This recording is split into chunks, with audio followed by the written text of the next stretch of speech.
అక్కడ మనకి క్లియర్ గా తెలుస్తుంది. రాళ్లు పట్టుకుని వచ్చింది కాంగ్రెస్ పార్టీ నాయకులు, అది అందులో ఎటువంటి అనుమానం లేదు. వాళ్ళు బీజేపీ నాయకుల్ని కార్యకర్తల మీద రాళ్లు వేయడానికి ప్రయత్నం చేశారనే విషయం తెలుసు. ఆల్రెడీ స్టేట్ ఆఫీస్ లో కూడా కాంగ్రెస్ వాళ్ళు రాళ్లు వేశారు. అంటే రాళ్లు ఎవరు తెచ్చినట్టు ఇక్కడికి? కాంగ్రెస్ పార్టీ వాళ్ళు రాళ్లు తీసుకొచ్చారు. భారతీయ జనతా పార్టీ వాళ్ళు తేలేదు కదా, మేమైతే వెళ్ళలేదు, వాళ్ళే మా దగ్గరికి వచ్చారు. సో దాంట్లో భాగంగా వాళ్ళు ఎవరు దొరికితే వాళ్ళ మీద రాళ్ళు చుడుతున్నారు తప్ప అక్కడ చిన్నపిల్లలు ఉన్నారా, పెద్దవాళ్ళు ఉన్నారా, మీడియా వాళ్ళు ఉన్నారా, ఎవరున్నారని ఆలోచన, common sense, minimum common sense కూడా లేకుండా రౌడీ రాజకీయం చేస్తున్నారు, గూండా రాజకీయం చేస్తున్నారు వీళ్ళు. అంటే ఇది మనం ఎక్కడున్నాం? ఏ రాజ్యంలో ఉన్నాం? మనం రౌడీ రాజ్యంలో బతుకుతున్నాం. ఆ పాలన ఇట్లా నడుస్తుంది. అంటే మేము మా పార్టీ ఆఫీస్ నుంచి ఒక అడుగు బయటకు పెట్టాలంటే బారికోడ్లు వేస్తారు, పెద్ద పెద్ద తాళ్లు కడతారు, వ్యాన్లు పెడతారు. ఏదో మేము ఉగ్రవాదుల్లాగా అంతమంది పోలీసులు పెట్టి మమ్మల్ని ఆపారే. మరి వాళ్ళు అక్కడి నుంచి గాంధీ భవన్ నుంచి మా పార్టీ ఆఫీస్ కి వచ్చినప్పుడు ఎందుకు అలా ఆపలేదు అన్నది మా ప్రశ్న ఇక్కడ. మరి వాళ్ళు ఆపాలి కదా, మమ్మల్ని ఎట్లా అయితే వాళ్ళు ఆపారో అదే విధంగా గాంధీ భవన్ ఉన్న వాళ్ళ కార్యకర్తలు అవ్వచ్చు, వాళ్ళ నాయకులు అవ్వచ్చు, మా సైడ్ రాకుండా పోలీస్ వ్యవస్థ ఎందుకు ఆపట్లేదు? వాళ్ళకు వర్తించవా రూల్స్? ఓన్లీ భారతీయ జనతా పార్టీకి రూల్స్ వర్తిస్తాయా? కాదు కదా, మరి వాళ్ళకు కూడా వర్తించాలి కదా. మరి ఎందుకు వర్తించలేదు? వాళ్ళు ఎందుకు లోపలికి రానిచ్చారు? అంటే పోలీస్ వ్యవస్థ కూడా ఈ కాంగ్రెస్ పార్టీ నిమ్మకి నీరెత్తినట్టు ఎలా అయితే ఉంటుందో అదే విధంగా వీళ్ళు కూడా పట్టించుకోకుండా వ్యవస్థ, కాంగ్రెస్ పార్టీ ఏం చేసినా కూడా అన్ని కరెక్ట్ వాళ్ళ దృష్టిలో. రాళ్ళు ఇచ్చుకుంటున్నా కరెక్ట్, కర్రలు ఇచ్చుకుంటున్నా కరెక్ట్, కత్తి పట్టుకొని పొడి చేసినా కూడా కాంగ్రెస్ పార్టీ చేసేది కరెక్ట్ అని మీరందరూ అనుకోవాలని చెప్పి వాళ్ళు ఈరోజు చేస్తున్నారు.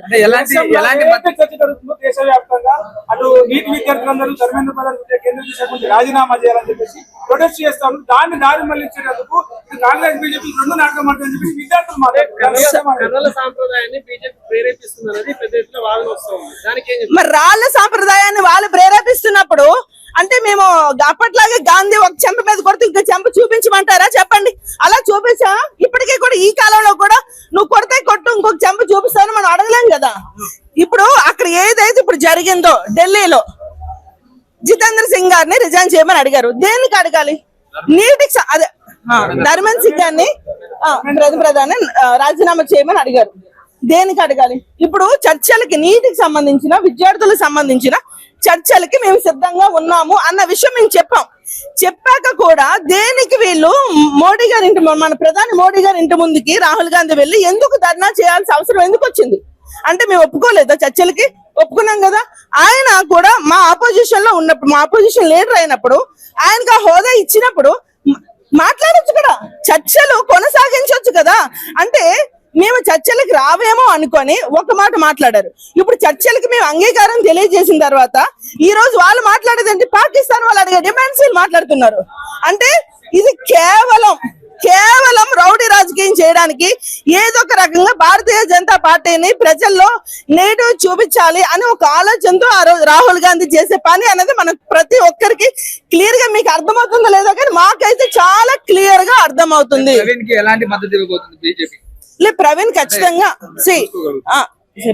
మేము, ఇది చాలా బాధాకరమైన విషయం. మేము, నా బ్రదర్ లాంటి వాడు ప్రవీణ్. యాక్చువల్ గా మాకు మంచిగా సపోర్ట్, మేము ఏ ధర్నాలు చేసినా కూడా తను ముందుండి, ఈవెన్ తననే కాదు అందరు మీడియా సోదరులందరూ కూడా మాకు ముందుండి మాకు సపోర్ట్ చేశారు. ఆ విషయంలో మాకు ఎటువంటి అనుమానం లేదు. ఖచ్చితంగా ప్రవీణ్ కి ఏం కావాలో హెల్ప్ అనేది మేము ఖచ్చితంగా మేము చేసుకుంటాం. అందులో ఎటువంటి అనుమానం మీకు వద్దని నేను మీకు చెప్తున్నాను, ఎందుకంటే he's like my brother. So ఇప్పుడు ఎందుకంటే మేము ధర్నా చేసాం, తను షూట్ చేయడానికి వచ్చాడు. మా షూట్ చేస్తున్నప్పుడు అనుకోకుండా ఇట్లాంటి జరిగినప్పుడు ఖచ్చితంగా మేము బాధ్యత తీసుకుంటాం తప్ప కానీ కాంగ్రెస్ వాళ్ళలాగా మేము వెన్న తిరిగి పరిగెట్టే రకం కాదు. కానీ ఇది కరెక్ట్ కాదు. రౌడీ రాజకీయం ఇకనైనా ఆపాలి, ఇకనైనా ఆగాలి. ఎందుకంటే అంతకుముందు ఇట్లాంటి రౌడీ రాజకీయం అనేది లేదు. కానీ ఇప్పుడు ఈ కాంగ్రెస్ పాలన వచ్చిన దగ్గర నుంచి ప్రతి చోట నిరుద్యోగులు అట్లానే హింస పెట్టారు, మహిళలు అట్లానే హింస పెట్టారు, ఆఖరికి జర్నలిస్ట్ మీద కూడా అట్లానే హింస పెడుతున్నారు. ప్రతి ఒక్కరిని కూడా వీళ్ళు హింసించే పాలనే నడుస్తుంది. కాబట్టి దయచేసి మీ మీడియా వారు కూడా కాస్త ఆలోచన చేసుకోవాలి. కాంగ్రెస్ పార్టీ వాళ్ళు ఎంతసేపు కూడా వాళ్ళ కోసం వాళ్ళు ఆలోచిస్తారు తప్ప ప్రజల కోసం వాళ్ళు ఆలోచించే పరిస్థితి అనేది లేదు అన్నది మేము వినిపించుకుంటున్నాం.